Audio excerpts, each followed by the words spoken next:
You won't have to shield your PIN-entering hand from prying eyes for much longer. Fingerprints are quickly replacing PINs and passwords as our primary means of unlocking our phones, doors and safes. They're convenient, unique, and ultimately more secure than easily guessed or forged passwords and signatures. So it makes sense that fingerprint sensors are coming to protect our credit and debit cards. MasterCard is testing out new fingerprint sensor-enabled payment cards that, combined with onboard chips, offer a new, convenient way to authorize your in-person transactions. Instead of signing a paper receipt or entering your PIN while struggling to cover up the number pad, you simply place your thumb on your card to prove your identity. The new cards are currently being tested in South Africa, and MasterCard hopes to roll them out to the rest of the world by the end of 2017. Even if that happens, though, you'll still have to wait for your bank or financial institution to get on board. Once the technology is ready for the public,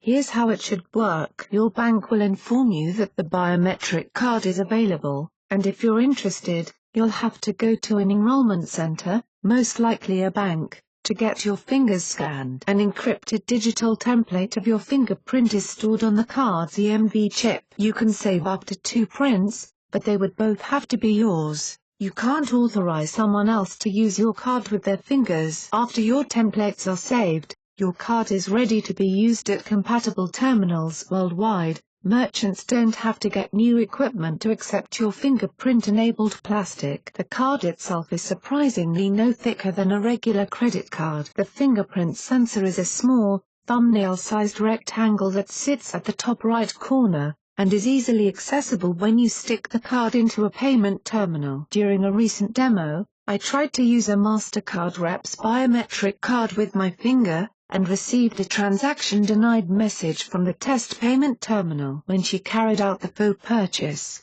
the payment went through, and the machine began printing a receipt. What really surprised me was the speed at which it happened. When the terminal asks you to insert the card, it's communicating to the bank information like your identity and the amount of the transaction. Then, it verifies your identity by asking for your fingerprint. The sensor reads your finger, and sends the information to the card's chip, which determines if you're the owner. If you are, it sends a yes, or authorized message to the bank, which then allows the payment to pass. At a demo, the authorization process happened almost instantly, which is reasonable given it's all happening on the card instead of going through the bank. When it was me using the card, however, it took a slight pause to register that I wasn't certified. I didn't have trouble learning the new process at all either. It's intuitive and straightforward to simply leave your finger on the card as you slide it into a payment dock. Of course, this method is only compatible with chip and PIN cards,